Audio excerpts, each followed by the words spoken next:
story of Dimmick starts with a frantic series of distress calls from Pat Farnelli. If Dimmick had a town square, she'd be standing in the middle shouting for help. Everywhere there's a gap in the trees, there's a well.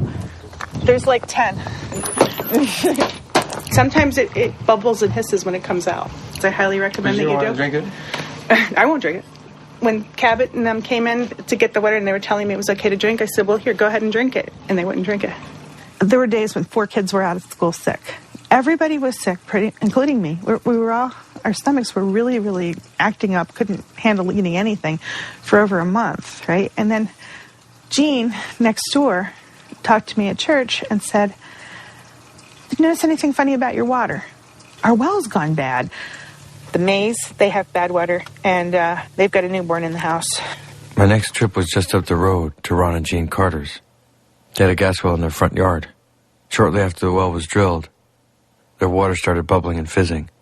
It turned out to be natural gas. I told them that I wasn't happy, that our water was good before they started drilling, and when they got done, it was bad. We said, asked if we could prove that it was because of them. And my wife asked the guy if he could prove that it wasn't. He wouldn't talk to her anymore. We lived here 40 years, and the water never had a problem with the water. And they drilled. After they drilled, the water was bad. My next trip was just up the street. Norma Fiorentino's water well exploded on New Year's Day. You're kidding!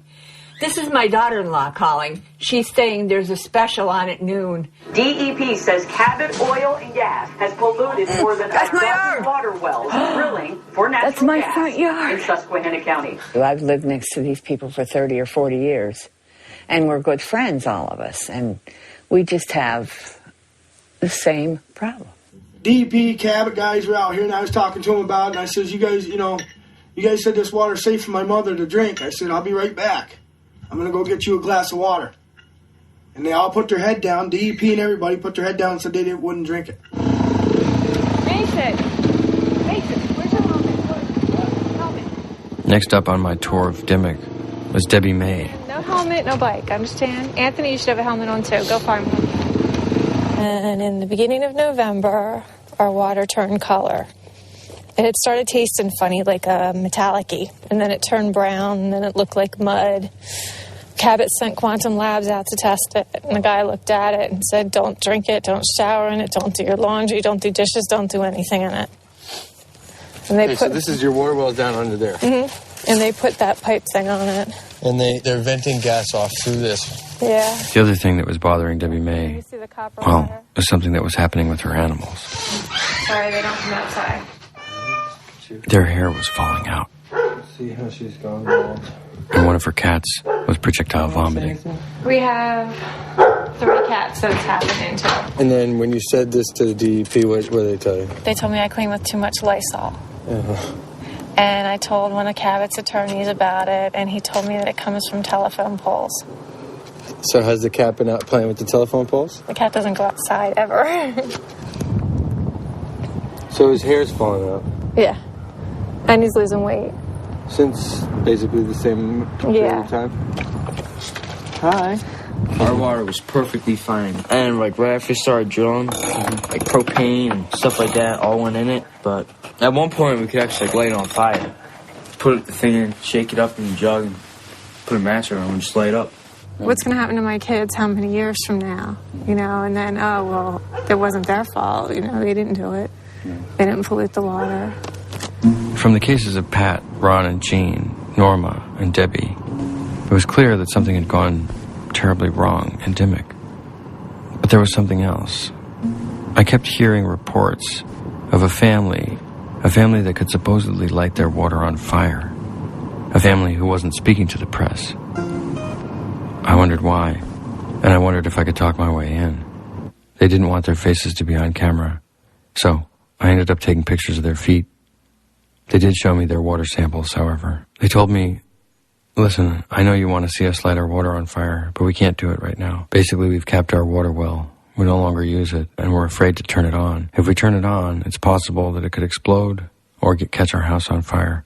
So even though it's a pretty spectacular thing, we can't do it for you. I could feel myself getting sucked in deeper and deeper and deeper. And then I got a phone call. Not going to do anything. Nobody cares because of the holy dollar that's rolling in. Yeah. And it's wrong. It's wrong. I don't care. You're taking a big risk yourself going around doing what you're doing. Money's not worth it. And I'm worried for my life. And I'm going to be honest with you. So. I went across the road to see if I could interview the people who called me. Or maybe just to say hi. I didn't get to say hi. But a man came to the door. He spoke to me hastily, and he was nervous. He handed me a jar. I said, "What's this?" He said, "It's bad stuff." I said, "What do you mean bad stuff?" He said, "That's about as bad stuff as you can get. Take some. Find out what's in it." Apparently, they were buying this act of me being a documentary filmmaker. I guess because you have a camera in your hand, you know what you're doing. So somebody thrusts a jar of contaminated something into your hand, and they say, "Hey, take this. Figure it out."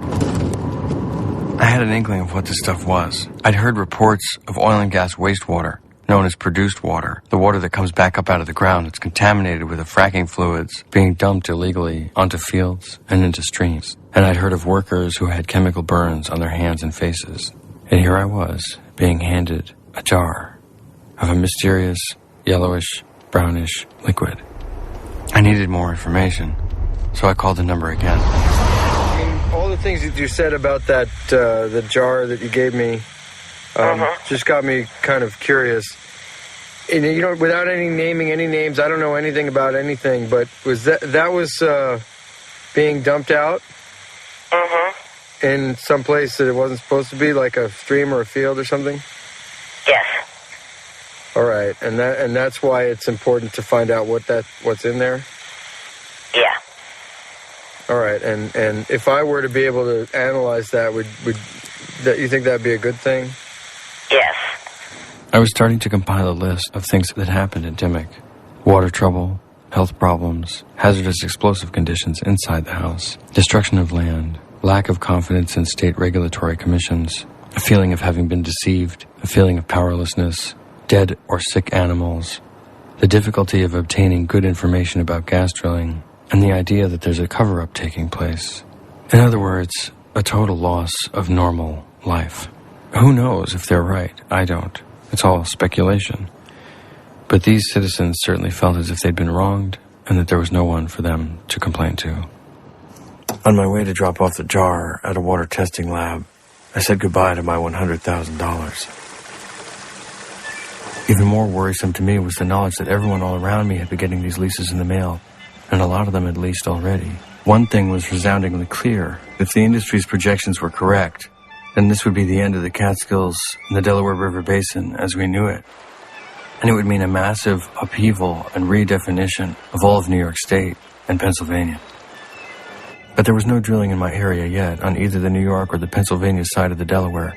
New York State had commissioned its Department of Environmental Conservation to do an environmental impact study, and the Delaware River Basin Commission, which controlled my area of Pennsylvania, had not decided whether or not it wanted to allow gas drilling in sensitive watershed areas. It stirred up something else in me, the need to find out what was going on. Was Dimmock an exception or the rule? And how was I going to find out? Was I actually going to become a kind of natural gas drilling detective? Okay, I guess.